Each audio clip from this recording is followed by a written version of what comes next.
Muy buenas noches a todos. Estamos con José Miguel de la Cruz Rojas.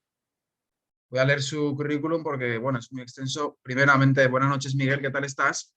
Buenas noches, Iñaki. ¿Qué tal estás? Bien, aquí con ganitas de iniciar la entrevista, que seguro que aprendemos muchas cosas.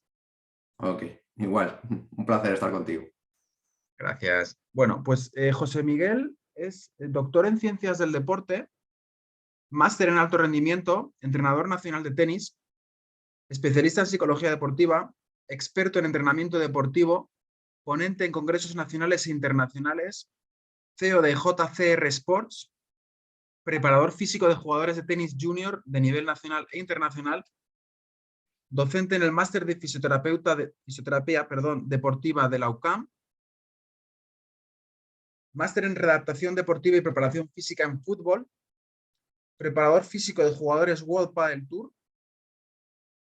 Bueno, por hacer un pequeño paréntesis, porque si no, vamos, aquí me quedo sin aire. ¿Qué jugadores del World Padel Tour llevas?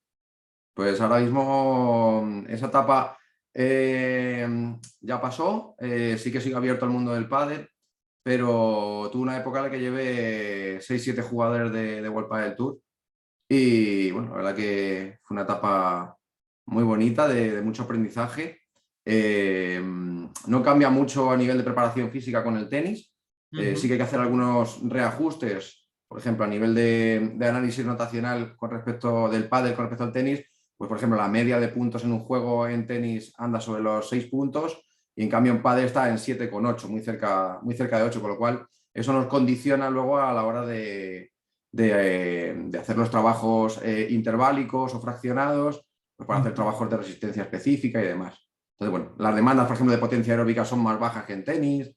Hay ciertas diferencias que, bueno, que condicionan ligeramente la preparación. El trabajo a desarrollar. Y una Eso pregunta, ya que has dicho la duración de los juegos, ¿la duración de los puntos cómo es más o menos del pádel respecto al tenis? es más larga. La forma de preparar a un jugador de pádel cambia, es decir, el tenis, por ejemplo, en función de la superficie, va a cambiar. Tenemos puntos aunque está cambiando también el análisis notacional por ejemplo, hierba, que antes andaba solo los 2 segundos y ahora está yendo más largo porque está mejorando mucho el resto, hay más peloteos, solamente con ver las imágenes de los torneos preparatorios de Wimbledon a Wimbledon, ver las zonas de desgaste de hierba, que ya no se desgasta tanto la zona de la red y ya se desgasta demasiado la línea de fondo porque hay mucho más peloteo.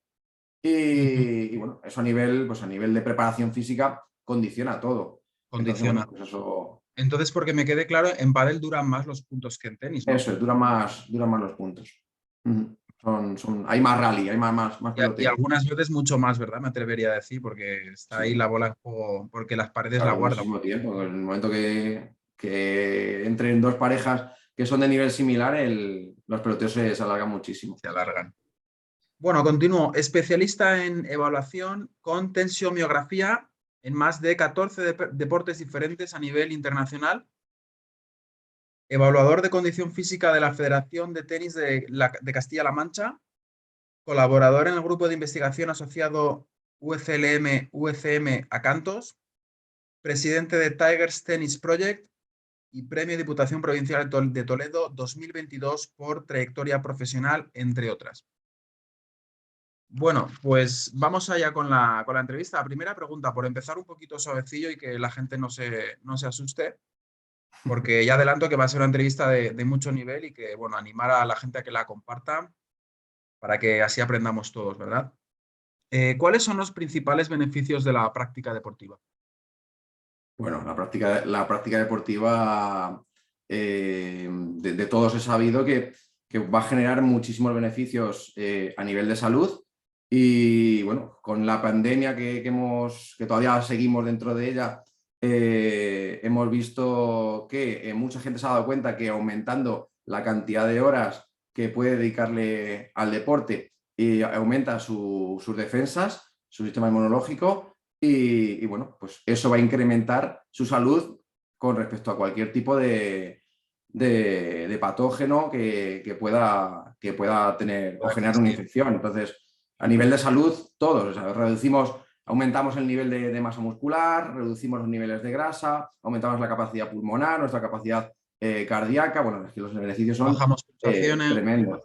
Ujú. Hace un ratito estaba leyendo información y solamente la actividad física, una actividad física recomendada más o menos por la OMS, que estamos ahora mismo en una hora de recomendación diaria, puede evitar un mínimo de 36 enfermedades relacionadas con la inactividad física. Más luego todas las posibles enfermedades, la cantidad de gente que pierde la vida en España y en el mundo por enfermedades relacionadas con la inactividad, que podrían beneficiarse de la actividad física y del deporte para aumentar su esperanza de vida, reducir mortalidad y sobre todo que los años que vivamos sean de calidad, no vivir una cantidad total de años, vivir 80, 90 años, sino que esos años sean unos años buenos, de No pueda estar plena autonomía de activo. la persona. El infarto es uno de las patologías que están relacionadas con el sedentarismo, ¿no? Sí, claro, el aumento de la inactividad física, el aumento del consumo de comidas basura o comidas rápidas, Predispone.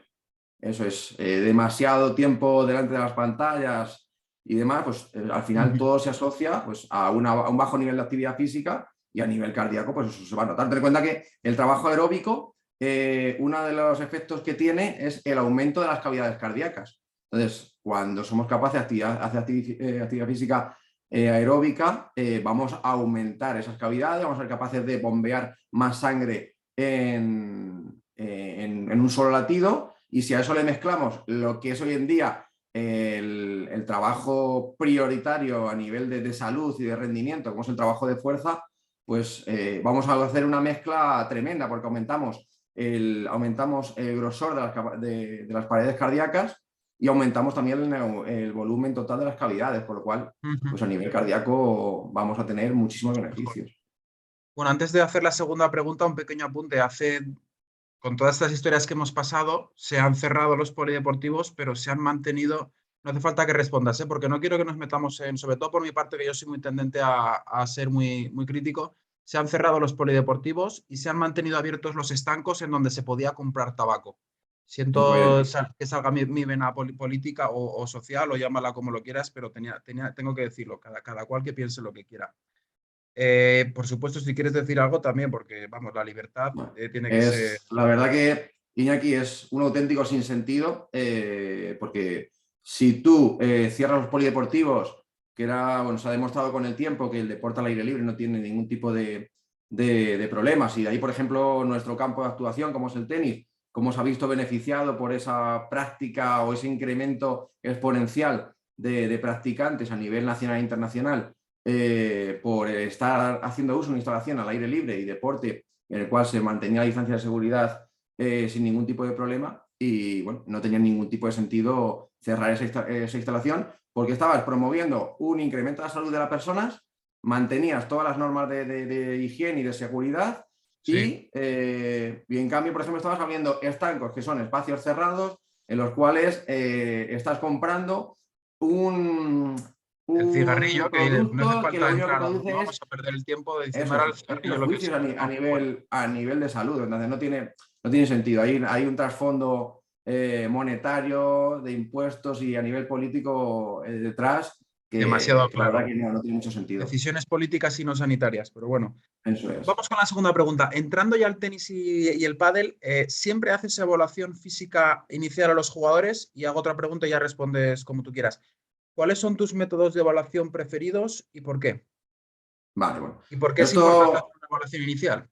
claro, bueno, pues mira, vamos a ver. La evaluación inicial es de vital importancia. ¿Por qué? Porque nos va a permitir saber qué nos encontramos, o sea, cómo está la persona, cómo está el deportista, cuál es su nivel de condición física, cuál es su estado muscular, cuál es su estado cardiovascular para poder hacer una actividad de alto nivel. Y esto es, para mí es prioritario. Hay mucha gente que lo pasa por alto. Fíjate, por ejemplo, hay un artículo que se va a publicar la semana que viene, la siguiente, en la revista Grand Slam, versa sobre esta temática, y en la que insisto en los beneficios que tiene poder evaluar a cada deportista, a cada tenista que pasa por un preparador físico colegiado, en el cual, pues lo que te he dicho, va a poder ver cómo se encuentra, cuál es el nivel el punto de partida, cuáles son los puntos más fuertes, los puntos débiles, y a partir de ahí poder planificar y abordar todas las capacidades físicas más importantes y aquello es lo que destaca. Vamos a ver, yo a nivel de preparación física, y es algo que creo que me diferencia del resto de preparadores físicos, pues por la zona centro de España o a nivel nacional, es que, por ejemplo, incluyo una evaluación muscular con tensiomiografía, que bueno, lo comentabas antes, yo soy doctor en ciencia de deporte, especialista en evaluación tensiomográfica y bueno, pues soy un poco el que está haciendo más cosas a nivel de tenis con TMG a nivel nacional. Entonces, a nivel de investigación. Entonces, bueno, pues creo que hacer un estudio muscular del deportista, del tenista, en el cual podemos ver pues, todas las cadenas cinéticas, cómo va la cadena anterior, la cadena posterior, qué músculos les falta tono muscular en función de las referencias para jugadores de tenis profesionales o a jugadores de tenis en diferentes edades y niveles de juego. Controlar, por ejemplo, si falta explosividad, si hay un exceso de tono muscular que puede provocar que si se mezcla un exceso de velocidad, pero un exceso de rigidez pueda provocar problemas a nivel de roturas fibrilares o de contracturas. Pues todo ese ITV muscular nos Para puede un dar poquito, muchísima porque yo información. me estoy ya empezando a perder y a lo mejor los que nos están Ok, escuchando, algunas personas sí que tienen mucho nivel y pueden seguirte, pero a lo mejor muchos no. La rigidez muscular sería como estirar poco, o sea, estar muy fuerte, pero estirar eso poco. es.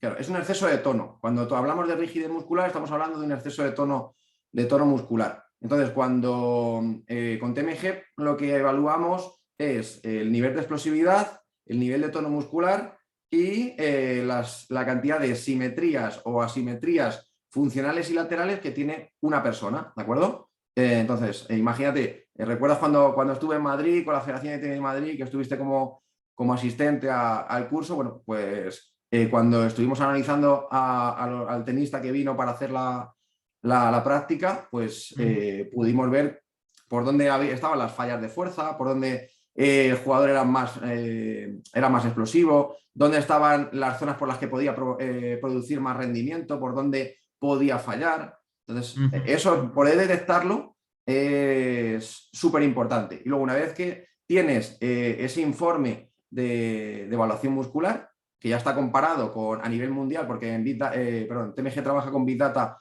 a nivel mundial con muchísimos deportes, y luego yo, por toda la experiencia que tengo de haber evaluado a muchísimos tenistas, pues de muchas categorías y de muchas edades, pues puedo ver exactamente y hacer una comparativa muy concreta en función del nivel del jugador. Entonces, a lo mejor te viene un jugador, un sub-14, y es un jugador de nivel nacional, pues se le evalúa y se le compara con la muestra que yo tengo para jugadores de esa edad. Que eso, por ejemplo, si tú lo haces con TMG normal, no puedes hacerlo y solamente lo podrías tener si tú tienes una base de datos muy específica como la que tengo yo. Entonces, a partir de ahí, que estamos una hora y pico con el jugador, Puedes pasamos a aconsejarle hacer... de forma específica, ¿verdad? Eso es. O sea, ten en cuenta que mi premisa es la individualización. Cuando tú individualizas las cargas y la planificación de un deportista, estás mucho más cerca de cometer menos errores y de estar más, y de llegar más, no más pronto, pero sí de una manera más certera a lo que va a ser el éxito deportivo en sus objetivos a nivel de rendimiento deportivo. El máximo ¿De acuerdo? rendimiento. Eso es. Y Muy luego, una bien. vez que terminamos, pues pasamos a hacer un protocolo que es específico mío, con test generales específicos y semiespecíficos, bueno, que va desde la antropometría, es decir, de controlar altura, talla, envergadura, IMC, que es el índice de masa corporal, porcentajes de grasa, porcentajes musculares, pasar por control de flexibilidad, control de los niveles de fuerza, controles de explosividad, de velocidad, pues una amalgama de test, que son unos 20 test en total, que nos dan ya un mapa completo del Una jugador con el información muy cual, completa. es decir, que cuando yo empiezo a trabajar con una persona, con un deportista, con un tenista en este caso, son 3 horas y media de evaluación, en las cuales vamos a exprimirle al máximo para ver, pues lo que te dije, sus puntos fuertes, sus puntos débiles, por dónde podemos obtener rendimiento bueno, y por dónde tenemos que priorizar para sentar las bases para que luego el rendimiento aparezca tarde o temprano. Tanto en el trabajo de fortalecimiento como en el trabajo preventivo, se entiende, ¿no? Eso, sí, eso siempre. Cualquier tipo de trabajo de fuerza va a ser un trabajo preventivo a corto, medio y largo plazo. Entonces, eso hay que tenerlo muy en cuenta. Y es una de las premisas iniciales por las que yo por lo menos empiezo cualquier tipo de planificación o de preparación de un jugador. Ujú. Mm, ¿Cada cuánto es recomendable hacer test de condición física y cuán de importantes son estos test? Vale, bueno, ten en cuenta que la planificación en tenis es muy compleja. Entonces, ¿por qué? Porque por la propia idiosincrasia del tenis no sabemos hasta cuándo va a durar la competición. O sea, tú sabes que vas a jugar en primera ronda o que puedes jugar una segunda ronda de una fase previa, pero no sabes si vas a ganar el partido o hasta dónde vas a llegar. Entonces, la planificación es complicada porque hay que estar constantemente reajustándola. Entonces, yo lo que hago principalmente es primer microciclo, en el cual ya empezamos a trabajar con el jugador, ya él va a tener, nada más empezar, él ya empieza con evaluaciones de TMG, condición física, y a partir de ahí nosotros establecemos una secuenciación temporal más o menos entre los 3-4 meses. Si hacemos menos tiempo, no conseguiríamos ver las mejoras, porque a las mejoras tienes que darle un tiempo para que el jugador pueda tener ese Notar tipo de adaptaciones que tú las estás mejoras que ha provocando. tenido. Eso es, a través del entrenamiento. Podríamos evaluarle, por ejemplo, imagínate que lo hablábamos el otro día, hay ahora, por ejemplo, una manera, casi todos los jugadores de alto nivel entrenan todos con encoders lineales, ¿de acuerdo? Esto, un encoder lineal es una anilla, ¿de acuerdo? O un sensor que se pone a las barras y va con un cable a un acelerómetro. Entonces, esos datos se traducen luego a aplicaciones o a programas en los cuales tú vas trabajando sobre lo que se llama la velocidad de contracción. Esa velocidad de contracción tú puedes analizarla y evaluarla todos los días. O sea, por ejemplo, con TMG, yo con un deportista de alto nivel se podría coger, evaluar la musculatura, un músculo, dos, antes de entrenar y ver después qué es lo que ha pasado. Si mi efecto de entrenamiento en lo que yo le he propuesto ha tenido las consecuencias que yo preveía o no ha conseguido esos objetivos. Una pregunta, ¿el encoder se dice así? Sí, un En encoder lineal. Sí. encoder lineal se pone, digamos, yo pensaba que era, por ejemplo, para hacer pesas para levantar, pero estoy Sí. entendiendo que se puede poner cuando el jugador está jugando en pista. Pues, No, eso no, eso todavía no se puede.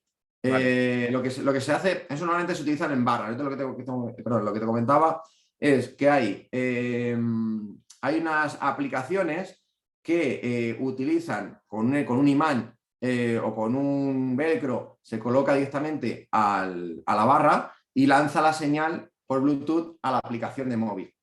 ¿De acuerdo? Ujú. Esto, por ejemplo, estas aplicaciones o estos sensores son de fácil adquisición. Están ahora mismo 100 y pico, 200 euros, se puede trabajar con ellos. Yo te estoy hablando de encoders lineales de lo que llamamos Gold Standard.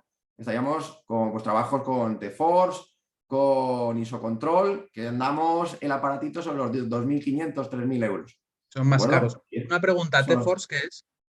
Es lo mismo, es una marca, son las Es una marcas marca. de máximo nivel estándar, en las cuales, pues a partir de ahí, pues se diferencian de las de menos precio porque son capaces de ofrecerte información. Te dividen el tiempo en 1.000 partes, te dan 1.000 hercios, trabajan a 1.000 hercios, entonces cada segundo te dan 1.000 datos. Entonces, claro, tú eres capaz, es súper preciso. Entonces, lo que marca el importe del acelerómetro y del encoder es la cantidad de datos que te da por segundo. Por Entonces, segundo. porque es mucho más preciso. Un comentario.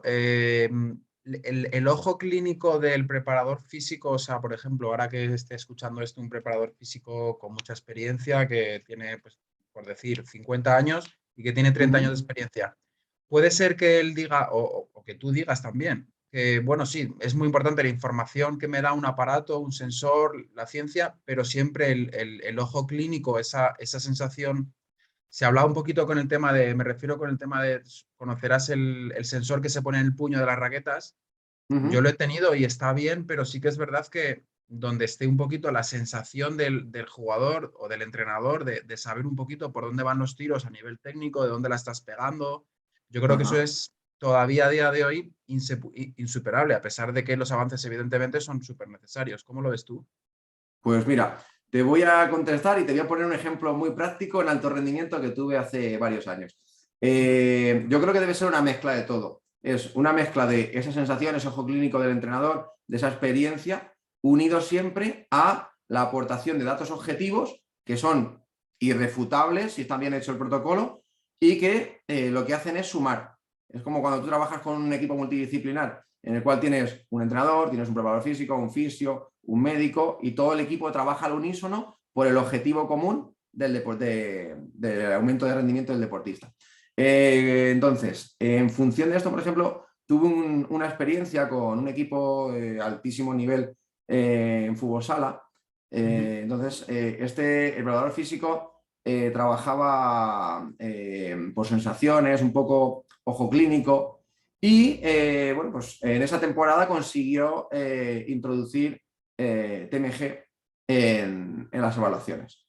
Bueno, Ujú. pues al final su ojo clínico, su experiencia, le permitió corroborar lo que él estaba viendo. O sea, él estaba trabajando muy bien y los datos objetivos de TMG estaban indicando que ese trabajo estaba muy bien dirigido. Podría haber pasado lo contrario, o sea, podría haber sido que la experiencia le estuviese diciendo pues que a lo mejor estaba metiendo un exceso de carga o estaba fatigando demasiado a los deportistas y que al final pues no estaba consiguiendo, estaban los jugadores más lentos, estaban los jugadores mucho más pesados, más cargados, había más índice de lesiones, pero es que fue justamente al contrario, o sea, fue aparte, y ese fue la mejor temporada de ese equipo en los últimos 5 o 10 años. Interesante. Me surge una pregunta a raíz de esto, me saltó ligeramente el guión, pero creo que es pertinente aquí y es, tenemos que tener claro los entrenadores y los preparadores físicos que realmente el control de cargas, es decir, el control de lo que es trabajo-descanso, sigue siendo el núcleo más importante y donde realmente uno tiene que trabajar, que luego toda ayuda evidentemente es importante, pero este balance entre trabajo y descanso es fundamental, ¿no? Y es eso donde Claro. tenemos que siempre pensar. Eso es. Ten en cuenta que cualquier carga de trabajo, de entrenamiento, va a suponer una fatiga en el deportista. Entonces, hay que tener en cuenta que con la premisa de que los efectos del entrenamiento se producen en la fase de descanso, que lo hablábamos el otro día, que a partir de las 6 horas continuadas de sueño de calidad es cuando se produce una segregación de la hormona de crecimiento y se producen sobre todo los procesos de recuperación más acentuados. Por eso insistimos siempre a los jugadores que descansen bien, que intenten dormir lo máximo posible, que intenten apartar las pantallas una horita antes de irse a dormir, que Ujú. descansen, sobre todo que descansen, que coman muy bien, que descansen. Pues controlar ese proceso de entrenamiento, controlar la fatiga, controlar el descanso, le va a dar un plus al tenista para aumentar su rendimiento. Ten en cuenta, por ejemplo, imagínate, estás en competición, te acabas de meter, imagínate, Campeonato de Madrid que está jugando ahora el Junior y tienes partido individual, dobles, vas pasando ronda, tranquilamente te estás metiendo 3 horas, 4 horas de pista, seguro que estás haciendo algo de entrenamiento, para, a lo mejor para limpiar golpes o para tocar un poquito de bola, más los protocolos de calentamiento, más los protocolos de vuelta a la calma. Puedes estar haciendo al día tranquilamente, pues a lo mejor 5 horas. Ese día que tienes doblas partido, tocas un poco de bola en pista y calientas, estiras y haces todo el protocolo de recuperación. Si no controlamos esa carga de entrenamiento, al Ujú. final no vamos a ser capaces de saber qué es lo que está pasando al día siguiente. Entonces no le podemos pedir al jugador que rinda al 100% si no hemos controlado que su recuperación sea la más adecuada posible. Entonces, el otro día también lo comentábamos, que para este tipo de control hay herramientas muy sencillas.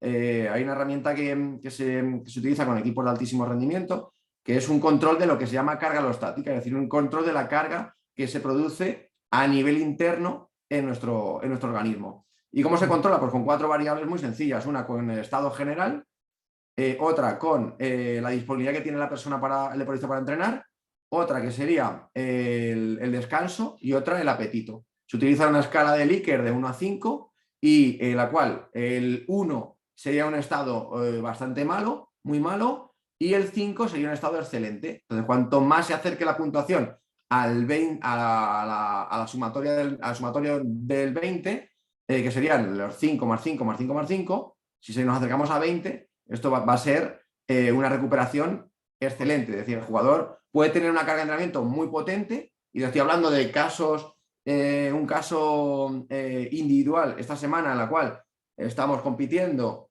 y el jugador ha estado doblando partido individual dobles y estamos en unos niveles de recuperación muy buenos. Entonces, ¿pero por qué? Porque también se están controlando pues, esos protocolos de calentamiento, se están controlando los protocolos de recuperación, se le insiste mucho en el descanso y al final el jugador, aunque vaya produciendo, incrementando la carga por acumulación de días de competición, sí que estamos consiguiendo que el jugador llegue lo más fresco posible al siguiente día de partido. Entonces eso es vital. Si te pegas una paliza el primer día, a ver cómo recuperas en un torneo de semana al día siguiente. Porque el partido lo normal es que sea mucho más duro que el día anterior. Entonces, yo creo que el control de carga de entrenamiento es muy, muy importante y el control de recuperación es vital. Una pregunta, cuando hablamos de estado general, que lo he apuntado aquí, ¿Sí? ¿qué sería? ¿Cómo te sientes de cansado o Eso cómo? es como cómo te sientes. Si te sientes, por ejemplo, si te sientes bien, si tu estado general, si tienes buen humor, no estás enfadado, o sea, ¿cómo afrontas la vida en ese día? Eso está en tu estado general. Entonces, si lo valoro 5, es que estoy genial. Vale, Entonces, luego, por ejemplo, la disponibilidad para entrenar, que ahí se lía mucha gente cuando lo aplicamos, no es el tiempo que yo tengo para entrenar, sino las ganas que yo tengo de entrenar. ¿Por qué? Porque cuando yo estoy muy fatigado no tengo nada de ganas de entrenar. Entonces, lo que quiero es olvidarme del tenis un poco más para tener más tiempo para recuperar. Entonces, y el estado general, lo que te comentaba antes del humor, si yo estoy cansado, uno de los primeros síntomas que voy a tener va a ser que más me voy a enfadar con irritabilidad. todo, o sea, me voy a enfadar con cualquier cosa que me pase, no afronto la vida con humor y con positividad, sino que todo lo veo un poco negativo. Y si luego encima asumo que el descanso, no estoy durmiendo bien, ten en cuenta que, por ejemplo, con todas las personas, cuando hacemos un esfuerzo excesivo, nos cuesta conciliar el sueño. Entonces, si no estoy durmiendo bien, a eso le sumo también que pierdo un poco el apetito, estoy un poco apático a la hora de comer, no como igual que antes, pues todas esas variables nos van a llevar primero a un proceso de sobreentrenamiento agudo en el cual va a aparecer una fatiga aguda que puede ser del propio entrenamiento del día. Si voy acumulando en la misma semana, sería interesante a lo mejor dejar un par de días, 3, de descanso en el siguiente microciclo, no tocar nada para provocar una supercompensación positiva. Y si al final acumulo varios microciclos con una carga excesiva, o tengo una semana o 2 en las que no hago nada y a través de acumulaciones de supercompensación negativa descanso muchísimo y la supercompensación se eleva demasiado, que solamente lo meteríamos con deportistas de altísimo nivel, nacional, perdón, sobre todo internacional, y nunca con niños, porque provocaríamos una fatiga brutal, pues es que voy a caer en un sobreentrenamiento, y un sobreentrenamiento puede traer muchísimos problemas de salud en el deportista, o sea, problemas serios. Entonces, todo eso hay que controlarlo. Muy bien. Bueno, otra preguntita. ¿Hay ocasiones en las que al seguir a un jugador en torneos de competición y ver que su progresión física es adecuada, se pueden suprimir, bueno, esta era relacionada con la anterior, ¿se pueden suprimir los test evaluativos? Claro, tú ten en cuenta que va a depender un poco de cómo vaya. Tú, por ejemplo, cuando te sientas con el jugador, porque esto siempre hay que hacerle partícipe al jugador de su proceso de de planificación de preparación física o su planificación a nivel de pista o a nivel psicológico, alimentación, todo. El jugador tiene que ser consciente de todo lo que tiene que poner de su parte para conseguir el objetivo que pretende. Entonces, si tú, por ejemplo, planificas X competiciones al año, tú tienes que tener en cuenta que si te coincide en esa evaluación, pues habrá que modificar esa evaluación, cambiarla a un microciclo diferente, espaciar el tiempo, a lo mejor reducir, por ejemplo, si viene de 2 semanas de competición en las que ha hecho, por ejemplo, final y en otra ha hecho campeón. Sabes que se ha metido, pues a lo mejor 12, 13 días de competición tranquilamente. Tú tienes que dejar unos días de recuperación porque si no esa fatiga muscular va a aparecer y va a hacer que los test de condición física sean peores porque hemos hecho un test en situación de fatiga, a nivel de TMG te va a dar fatiga. Es que, por ejemplo, mira, imagínate, yo he llegado a evaluar ciclistas internacionales con viajes de Sudamérica a España y solamente por la posición y el tiempo que han tenido de vuelo ha provocado una fatiga excesiva a nivel lumbar siguiente por la posición de meterse 9, 10, 12 horas de avión. Entonces, claro, si evalúas al día siguiente, ellos cuando vienen están si por ejemplo son deportistas sudamericanos, vienen a Europa, cambian las estaciones, vienen a lo mejor de invierno a verano o de verano a invierno. Eso necesitas un tiempo, es lo que hablamos, lo que se habla del jet lag, de la adaptación al nuevo sitio donde vas a entrenar, donde vas a competir, que necesita un día en función de dónde vas, hacia Estados Unidos o hacia Asia, donde la cantidad de horas de diferencia horaria son la cantidad de días que necesitas para hacer una aclimatación lo más adecuada posible. Entonces, todo eso puede afectar. ¿Qué importancia le das tú? Lo has comentado ya porque nos estamos desarrollando más, pero bueno, por recalcar un poco, por resumir, ¿qué importancia le das tú a la prevención de lesiones y qué caminos son los más exitosos para prevenir lesiones? Has nombrado ya la palabra fuerza, que es importante para prevenir lesiones, y qué más cosas. Bueno, yo creo que lo primero, detectar por dónde tiene problemas el deportista, porque ahí vamos a poder individualizar mucho el trabajo preventivo.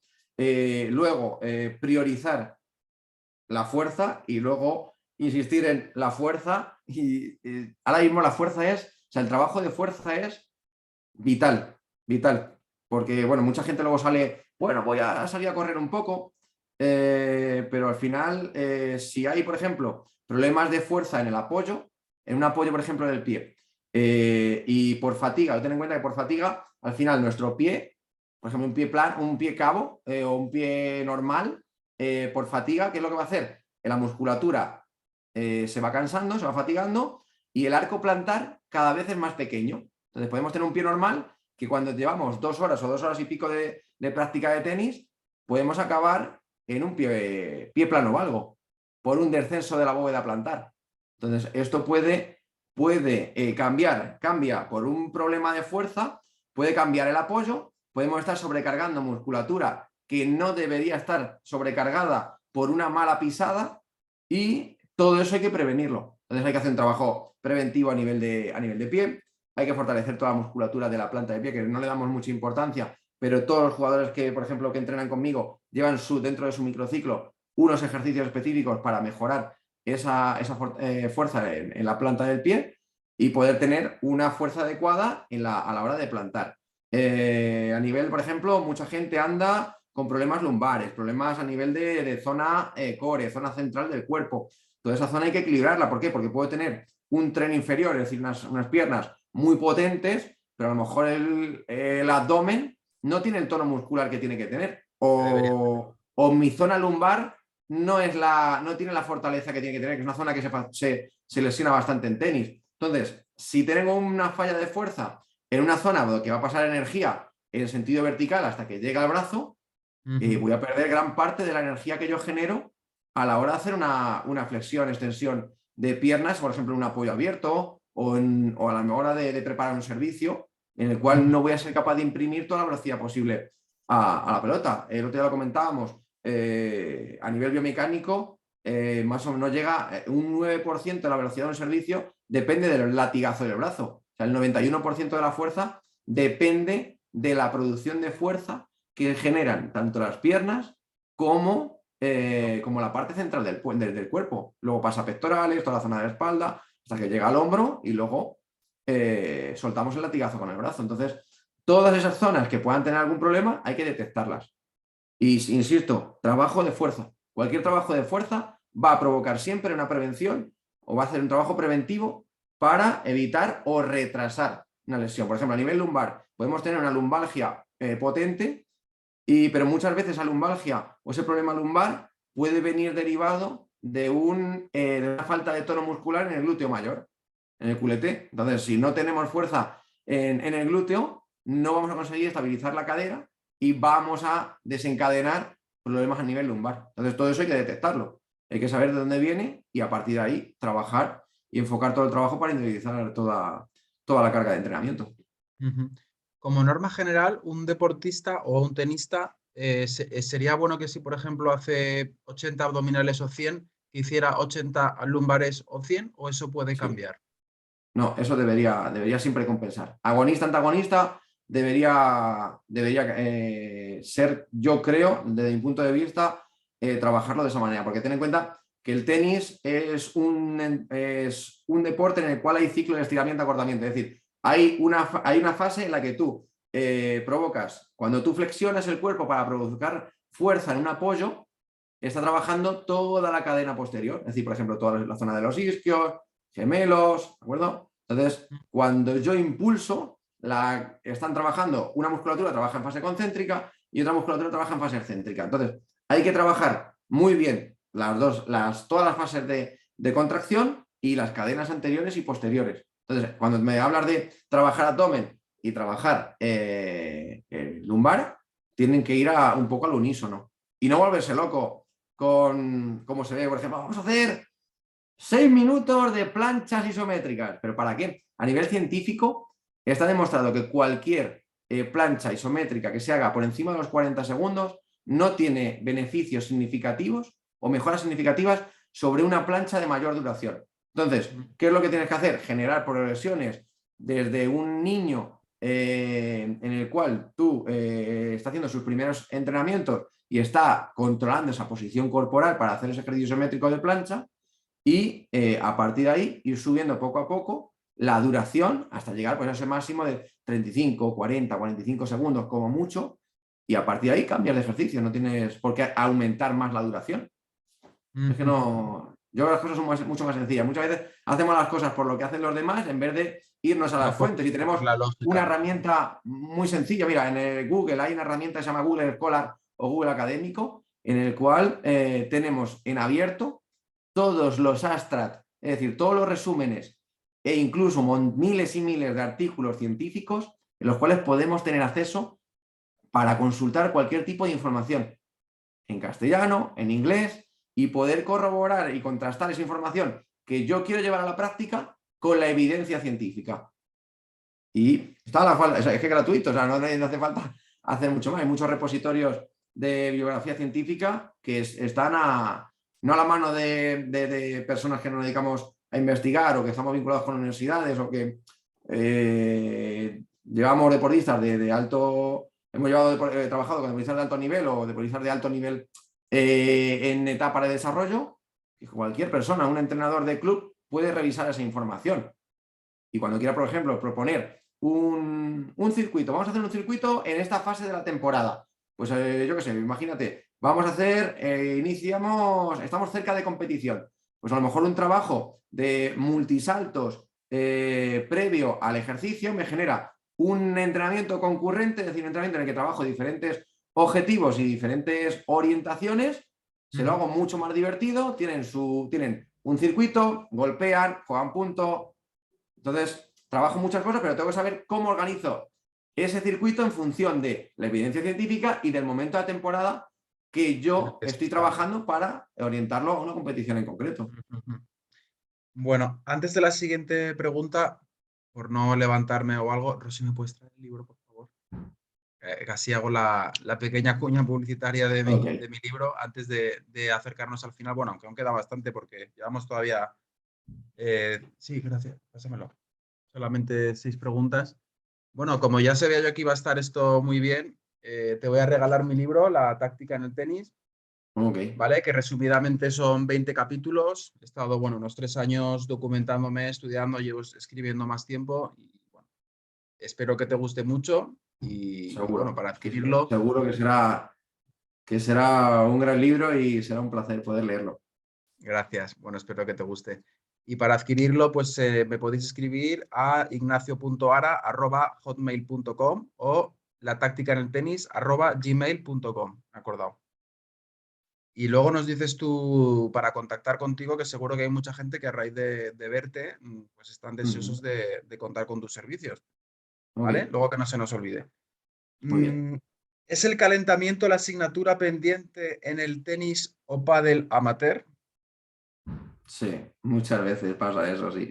La gente llega, y yo te lo digo porque yo juego una liga federada aquí en Sonseca, en la provincia de Toledo, y la verdad que muchas veces llegas, sí que calentamos, pero calentamos ya directamente y nos vamos a la raqueta, a la bola, enseguida empezamos 15, 20 minutos, no nos importa dedicar 15, 20 minutos a pelotear, pero no dedicamos esos 10, 15 minutos que deberíamos tener como mínimo para hacer un calentamiento general, unos desplazamientos, una movilidad, unos estiramientos dinámicos para activar la musculatura, Ujú. un trabajo con comba, por ejemplo, que nos viene genial para hacer activación y entrar en calor.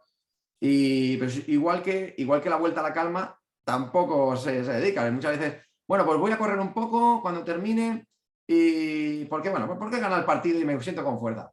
Y da igual, o sea, actúo en función del resultado en vez de los posibles beneficios que tiene tener unas rutinas que deberíamos incluir. Y yo me meto también que hay ciertos momentos en los que, pues no sé, pues por las prisas de la vida cotidiana y demás, yo que tengo familia y demás, y tienes que acortar un poco los tiempos, pero No calientas yo lo insisto suficiente. mucho, insisto mucho en que los jugadores, sobre todo que se dedican, que quieren llegar a ser jugadores de tenis, que están compitiendo a nivel nacional, internacional, que compiten todos los fines de semana dentro de su nivel, que calienten bien, que entren con un buen nivel de temperatura, es decir, que no entren fríos a la pista, porque eso al final puedes pegar 2 bolas en el calentamiento, generas una bola forzada y toda la ilusión de jugar y de pasártelo fenomenal jugando un partido la puedes tirar al traste por no haber calentado bien y no dedicarle el tiempo. Todo el trabajo, por ejemplo, preventivo con gomas, que se ve, o sea, cuando tú vas a un torneo o ves a gente cuando llega, tiene sus rutinas, calienta, corre un poquito, hace un poco de su rutina ya establecida previamente, a mí se me ponen los ojos como chiribita. Digo, qué alegría ver a jugadores que ya tienen esa rutina establecida, interna, saben que lo Incorporado. tienen que hacer antes y después de la competición. O sea, la competición no empieza cuando tú sacas la primera bola del bolsillo y se la tiras al contrario para empezar el peloteo. La competición empieza 1 hora y media, 2 horas antes, cuando tú, si juegas a primera de la mañana, te has levantado temprano, desayunas bien, ingieres alimentos adecuados que te van a dar luego rendimiento en el partido, llegas con tiempo a la pista, calientas, compites y cuando terminas tienes tu rutina de recuperación. Y cuando hablo de rutina de recuperación me refiero a hacer un trabajo de trote suave a 120, 130, 140 pulsaciones, muy suave, en el cual si somos capaces de llegar a unos 18, 20 minutos, vamos a ser capaces de eliminar pues más de un 90% del posible ácido láctico que tenemos acumulado por el esfuerzo de competición. Y eso al final va a aumentar la velocidad de recuperación y nos va a permitir, si tenemos, por ejemplo, ese día que doblar partido o al día siguiente competir, vamos a estar mucho más frescos de cara a la posible competición que tenga. Como norma general, un calentamiento, por ejemplo, para un deportista de mi nivel, yo, pues, Sí. bueno, decir mi nivel, pues tampoco voy a ponerme ahora.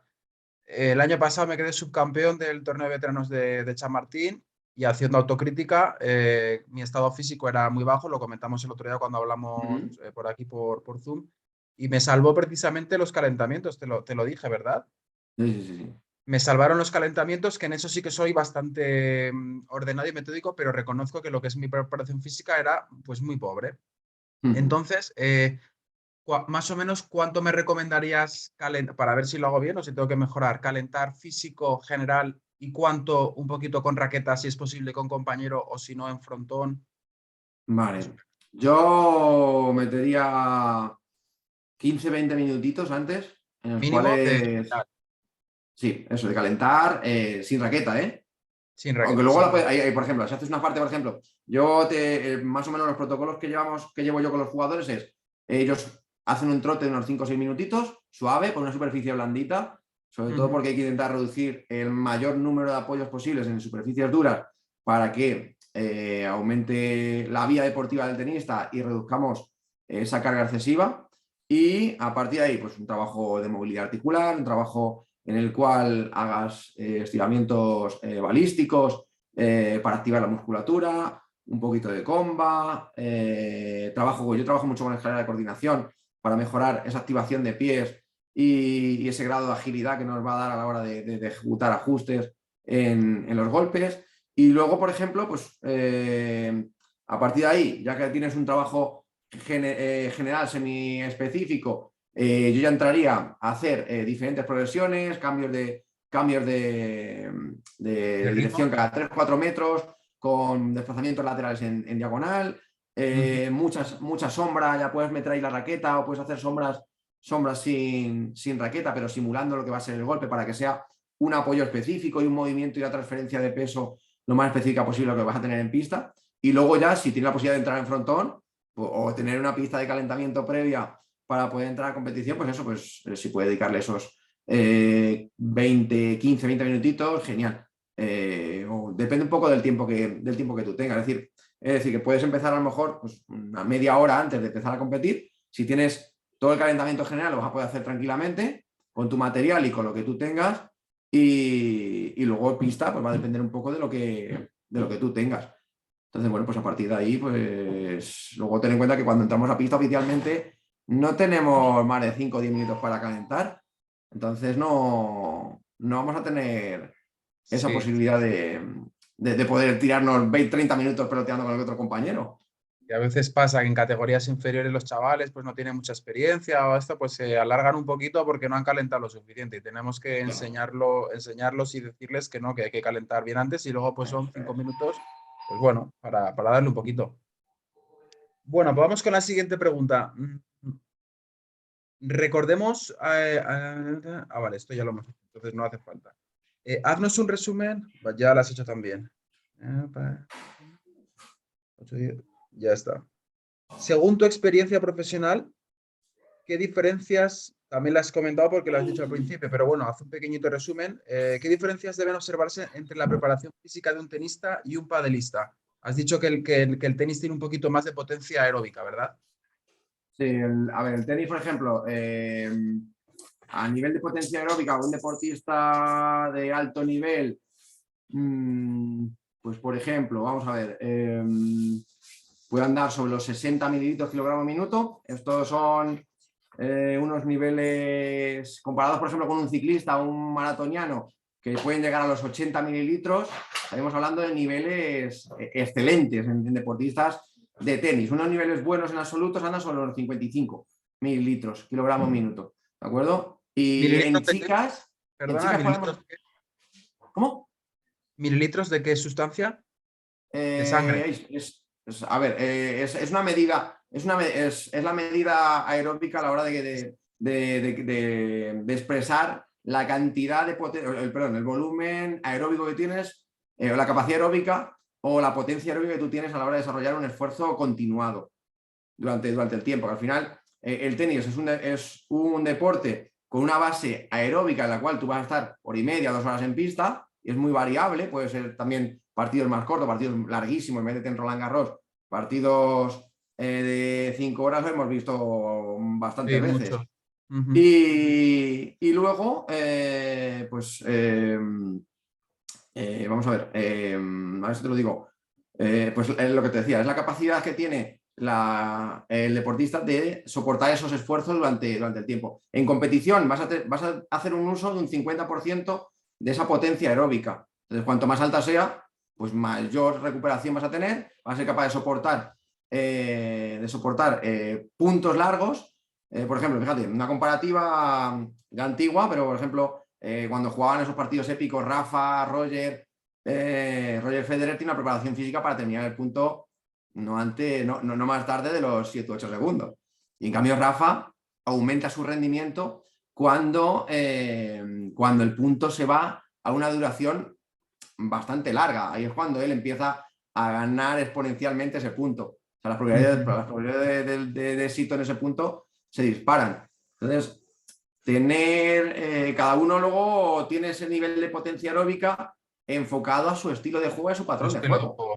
Entonces, eso va a depender. O sea, por ejemplo, a nivel de explosividad, pues las distancias, por ejemplo, en tenis son de no más de 15 metros, pero lo normal es que te tengas que mover entre 3-4 metros y tengas que hacer un cambio de dirección. Hay una cosa muy importante que debemos trabajar con todos los jugadores de tenis, que son la capacidad de aceleración y frenada en ese espacio de 3-4 metros. Porque esas dos fases de arrancada y frenada son momentos en los cuales se producen muchísimas lesiones.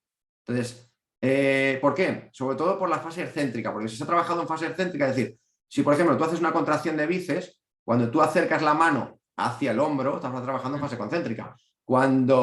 Y el tríceps, ¿de acuerdo? De la parte posterior trabaja en fase excéntrica. ¿De acuerdo? Entonces, trabajar esa fase excéntrica, que es la fase en la cual vamos a frenar esa contracción, va a ser vital para prevenir lesiones. Por eso, por ejemplo, cuando se trabaja con gomas, previo a un partido o un entrenamiento, cuando tú haces una contracción, imagínate, estás trabajando redondos en los cuales estás haciendo todo el tiempo movimientos de dentro a fuera para trabajar redondos o de fuera a dentro. Entonces, cuando tú haces la contracción, tú la puedes hacer en un segundo haces uno, pero la vuelta tienes que intentar hacerla más lenta para trabajar esa fase céntrica para prevenir esa lesión. Por ejemplo, los trabajos con un cono en el cual no tenemos siempre la misma velocidad de contracción, pues ese tipo de trabajos también nos viene muy bien de cara a trabajar esa fase excéntrica y prevenir lesiones. Con respecto, por ejemplo, a la comparativa que teníamos entre pádel y tenis, pues eso, la duración de los puntos es diferente. Son más largos los puntos en pádel que en tenis. También cambian de chicos a chicas. Por ejemplo, en chicas, por ejemplo, a nivel hormonal y de fuerza, en el tren superior tienen 1/3 de la fuerza de los hombres, pero en cambio en el tren inferior tienen 2/3 de la fuerza de los hombres. Esto, por ejemplo, va a salir publicado, es de un libro que se publicó en el año 2017 sobre tenis. Y esa base del libro, yo he utilizado bastantes anotaciones que voy haciendo para publicar el artículo. Va a salir el lunes próximo en Industria del Tenis, que va enfocado al trabajo de preparación física en mujeres. Entonces, cuando tú eres capaz de controlar ese nivel de fuerza en chicas, sobre todo enfocado a una explosividad en el tren inferior, pues vas a aumentar de manera exponencial el rendimiento. Y esto, por ejemplo, hay que tenerlo en cuenta en chicos y en chicas. ¿Sabes? Aunque tú te hables de preparación física, lo hay que individualizar mucho si trabajas con un jugador en formación, trabajas con un jugador top en sus primeras etapas. Por ejemplo, no sé, a Rafa no se le trabajaba de la misma manera a los 18, 20 años que como se le trabajó luego más tarde. Incluso se ha visto que el desarrollo muscular que tenía en cierto momento lastró ese rendimiento y se bajó ese nivel, esa cantidad de volumen muscular para seguir en ese altísimo rendimiento que ha mantenido Rafa durante esta gran carrera deportiva que lleva. Una pregunta concreta. ¿Cuál es la justificación fisiológica o muscular para que la fase excéntrica, si no digo mal, sea más lenta que la concéntrica? O sea, por ejemplo, yo estoy trabajando así y luego es que eso no lo entiendo bien. Vale, en principio, como tú tienes que hacer la fase concéntrica, lo que intentas cuando tú contraes, cuando tú pegas fuerte a la pelota, toda la musculatura está apretando, ¿de acuerdo? Está contrayendo contra la raqueta desde la mano hasta la bola, ¿de acuerdo? Porque la bola, aunque pese 50 y pico gramos, que pese una pelotita, a nivel muscular y a la velocidad que se mueve, se simula más o menos con una movilización de carga de una pesa de entre 15 y 20 kilos. ¿De acuerdo? Lo podéis ver en el libro de Vila, de preparación física. Viene detallado ese dato, y de Carlos Vila. Si hablamos de, por Y ejemplo, un resto ante un saque que va a 180 o 200, equivale a una pesa de 15 o 20 kilos.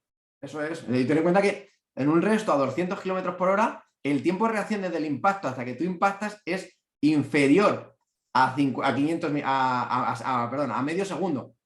Cuando tú el tiempo de ejecución que tienes para hacer un golpe normal es superior a esos 50, con lo cual se suma esa aceleración que tú tienes que generar en sentido contrario a la bola, la velocidad que trae la pelota y esa tensión muscular que nos genera el golpeo. Entonces, cuando la fase de frenada tiene que intentar ir lenta, cuando terminas un golpe, tú no terminas a máxima velocidad encima del hombro, si no te cortarías la cabeza.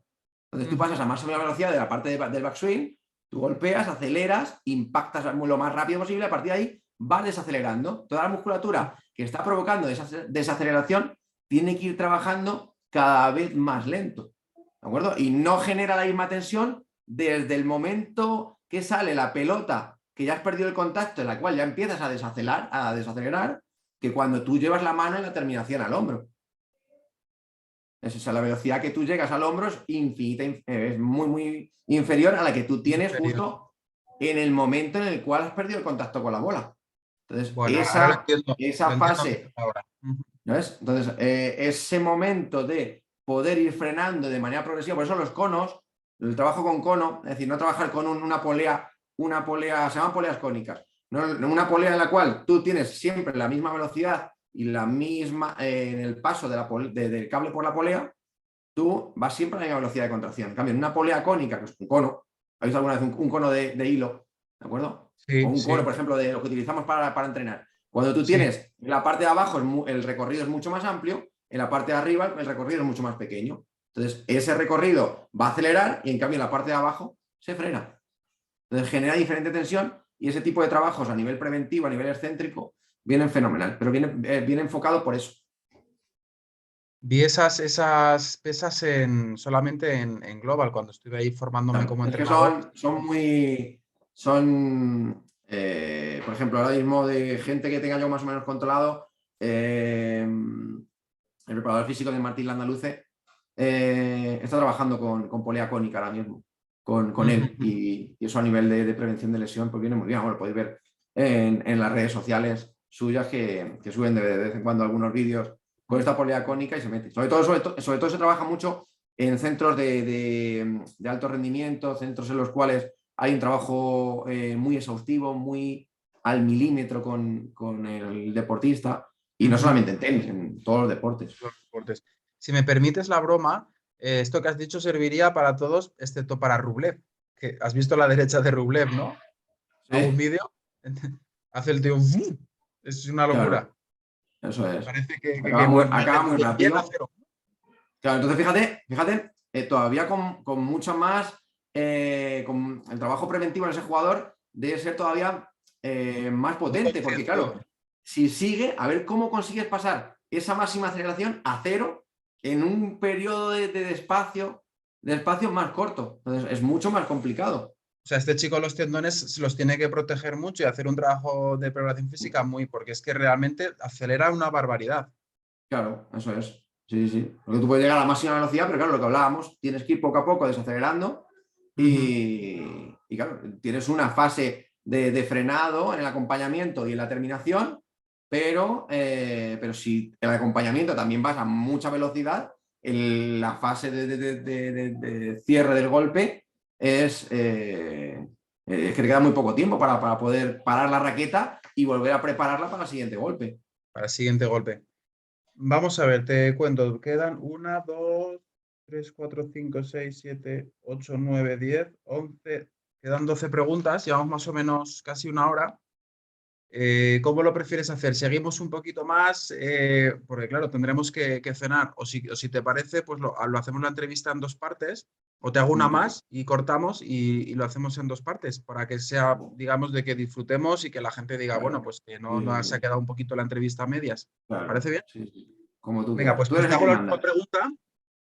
Y bueno, antes de la última pregunta, diles a nuestros queridos televidentes, o televidentes, youtuber videntes, o bueno, a ver si en principio la publicaré en YouTube. ¿De qué manera, cuál es la forma en la que puedan contactar contigo para trabajar y ponerse en tus manos? Ok.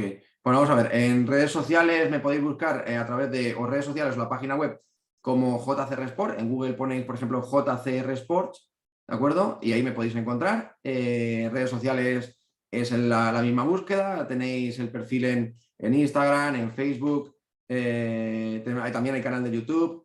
Y aunque en la página web tenéis todos los vínculos para poder ir allí, ¿de acuerdo? Y si no por teléfono, pues en el 687-06-40-18 y ahí, si tengo una llamada, yo os atiendo encantado y podemos charlar tranquilamente de tenis o de pádel. Estupendo. Bueno, pues vamos con la última pregunta y seguiremos otro día con esta maravillosa entrevista. A ver, que me pierdo. ¿Dónde está? Mm.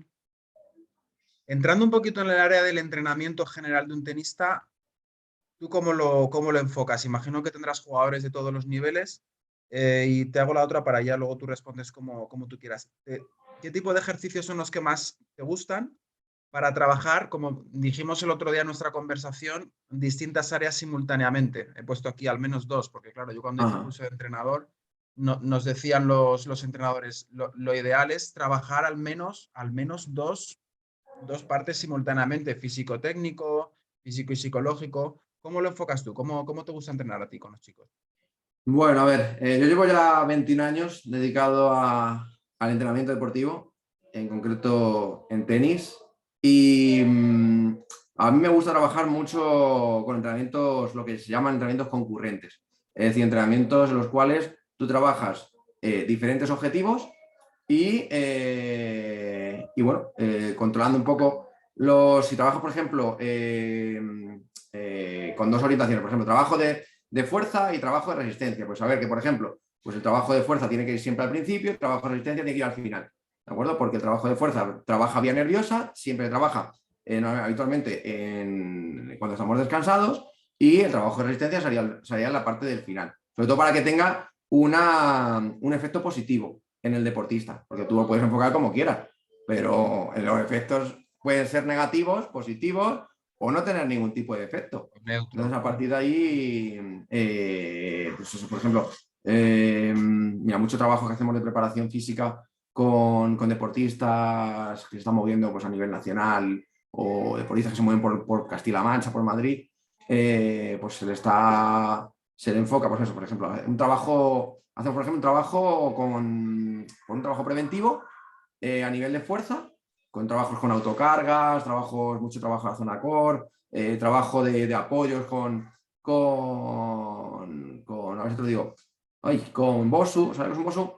Sí, Sí, ¿no? Vale, el Bosu es una semiesfera en la cual hacemos diferentes apoyos y al hacer apoyos inestables pues nos permite ganar propiciación también a nivel de tobillo, de rodilla, de cadera o incluso los miembros superiores si trabajamos, por ejemplo, con planchas en los que vamos con el bolso invertido y voy cambiando la posición la para ganar posición. esa estabilización Mi pregunta de iba un poquito más articulaciones. dirigida a en pista, o sea, tenis. Cuando ya estás, digamos, un ejercicio lo diseñas, imagino también pensando en, bueno, pues voy a hacerles que estén un poquito fatigados o no. Claro. En- o sea, Mira, por ejemplo, ahora que estamos en fase de competición, pues, y tengo, por ejemplo, el grupo de competición, se van algunos jugadores, unos van a jugar el Campeonato de Castilla-La Mancha este próximo fin de semana y otros se van a jugar el TTK de Alicante, la Academia de Juan Carlos Ferrero. Pues esta semana, por ejemplo, hemos enfocado los entrenamientos a hacer, por ejemplo, ejercicios que hemos hecho, pues trabajos en los cuales tenían que hacer un circuito previo de desplazamientos, multisaltos, que Ujú. en los que podemos jugar, por ejemplo, con multisalto lateral o multisalto frontal hacia adelante y luego a Sí. partir de ahí hacen una arrancada rápida por pelota con una dirección fija, con lo cual también trabajamos componente táctico, y en la vuelta, casi sin tiempo, se le está soltando la siguiente bola, con lo cual llegan forzados a las dos y estamos estimulando esos cambios de dirección, esas arrancadas, esos desplazamientos que no van a superar los 7 u 8 metros entre una bola y otra. Es un estímulo muy potente, muy rápido, y a partir de la segunda bola se juega el punto con el compañero que está descansando en el lado contrario. Con lo cual, pues estamos trabajando, trabajando a nivel preparación física, con ese trabajo previo de circuito cortito para no entrar en fatiga en velocidad, ese trabajo de velocidad, ese trabajo táctico por direcciones, un trabajo técnico en el cual luego cuando termina el punto se le puede hacer algún tipo de aportación para ver cómo tiene que ir mejorando ese impacto o esos apoyos o ese control del balance corporal, y luego a nivel psicológico pues aguantar ese tipo de situación forzada, Exigencia. la cual va muy con el tiempo pegado para poder Forzado. llegar bien a las bolas, y en el cual el jugador tiene que intentar meter esas dos bolas como sea para poder mantenerse en el punto y poder disputar el punto o con un rey de la pista en el lado contrario. En el Con lo lado cual trabajan contrario. muchísimas cosas en el mismo ejercicio. Ujú. Y es un caso práctico, te estoy hablando de lo que hemos hecho esta semana. De lo que habéis hecho, de lo que estáis haciendo ahora.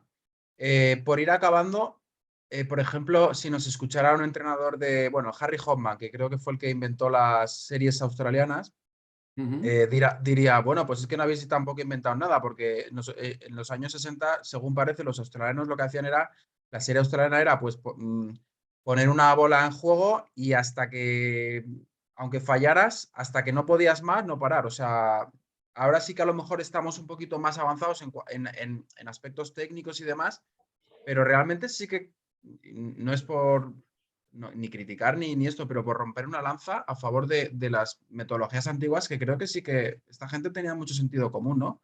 ¿Qué opinas de las series australianas? ¿Crees que estás de acuerdo conmigo o crees que quizás ahora el entrenamiento es realmente mejor que antes? Hombre, vamos a ver, las ciencias del deporte van siempre avanzando. Entonces, lo que se trabajaba en los años 60, ahora mismo muchas cosas están totalmente obsoletas. A nivel de entrenamiento deportivo, y puede ser también ciertas cosas. O sea, yo creo que hay que aprovechar siempre las cosas que están bien hechas en el pasado, llevarlas al presente con una base científica y saber que hay cosas que a lo mejor se hacían que era una burrada, pero que se hacían en la época y que no tenían ningún sentido, y cosas que estaban muy bien hechas, que a lo mejor no había esa base científica, pero por lo que hablábamos al principio, por esa experiencia del entrenador, por ese saber hacer, saber estar en la pista y saber qué es lo que quieres con el jugador, pues se van introduciendo y se van metiendo. En función de en momentos de la temporada, por ejemplo, un trabajo es hasta la extenuación, aguantando la bola en un fijo, pim, pam, pim, pam, pim, pues te puede venir, por ejemplo, muy bien en una fase general, una fase semi-específica para hacer un trabajo de potencia aeróbica, de aguantar el Acondicionamiento. acondicionamiento para aguantar ese peloteo, para ganar ese toque, para ganar consistencia en el peloteo, ganar seguridad, para luego que en fases en las cuales te estás acercando a momentos importantes de competición, pues reducir los tiempos, trabajar con una intensidad mucho más acorde a lo que vas a tener en competición, y sobre todo trabajar con los tiempos específicos que vas a tener en competición en función de tu patrón de juego. Es decir, dentro de un mismo grupo de entrenamiento puede haber 4 jugadores, 4 patrones diferentes de juego completamente. Y hay que darle cabida a esos 4 patrones, aunque tú trabajes de manera general con todos y con tu enfoque como entrenador, sí que hay que darle cabida a todo esto. Y yo creo que trabajar en cada momento de la temporada lo que hace falta, usar lo que se ha hecho muy bien en el pasado, centrar en el presente y trabajar siempre con la mirada puesta en el futuro para que podamos seguir aprendiendo constantemente y podamos seguir ayudando a los jugadores a que sigan mejorando. Muy bien, pues por ello creo que hemos tenido una charla súper interesante. Muchísimas gracias, José Miguel. A ti, Iñaki. Imagino que la gente se quedará deseando que la segunda parte de la entrevista, que seguro que es igual de interesante. Y nada, pues que te mando un abrazo para Sonseca, para Toledo, desde aquí, desde Alcobendas. Ok, igualmente. Sonseca para Madrid. para Madrid. Pues muchísimas gracias y la semana que viene hacemos la segunda parte. Perfecto, Iñaki, a tu disposición. Venga, vale, Un hasta luego. abrazo. Adiós. Adiós.